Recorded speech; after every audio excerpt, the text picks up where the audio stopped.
800,000 Rwandans, 1.8 million Armenians, 6 million Jews, all murdered in 3 major genocides of the past century.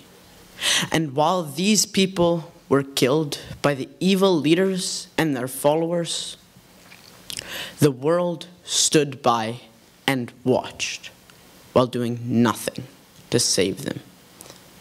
The people of the world were bystanders, failing to cry out.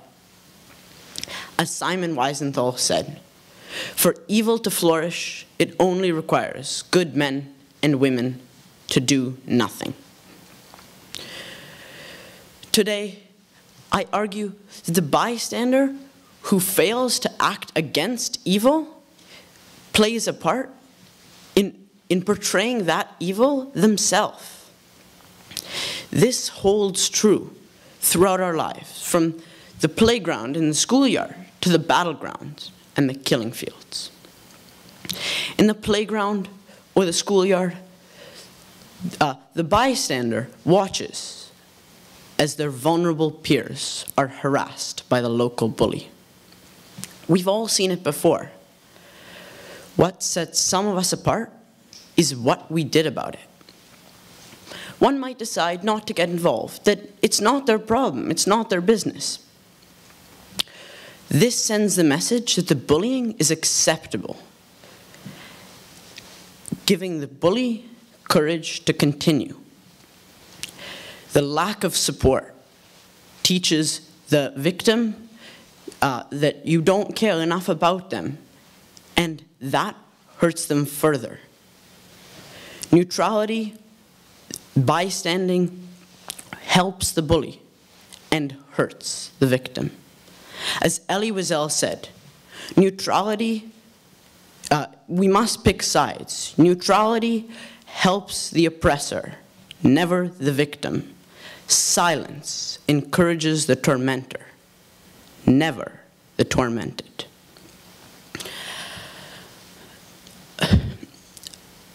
And the same applies on the battleground.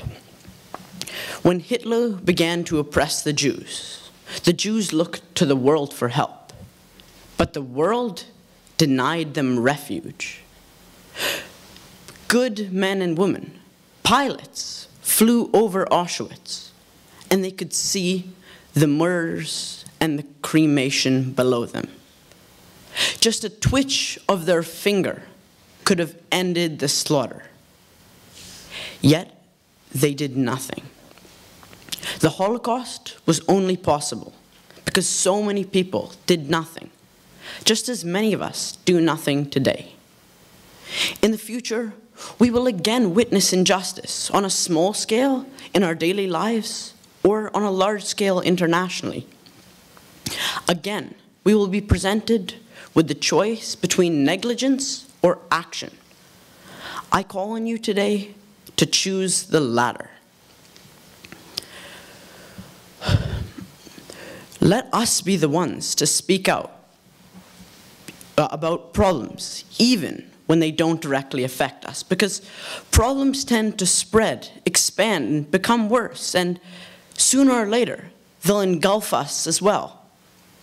As Martin Niemöller said, first, they came for the socialists. And I did not speak out because I was not a socialist. Then they came for the Jews, and still I did not speak out because I was not a Jew.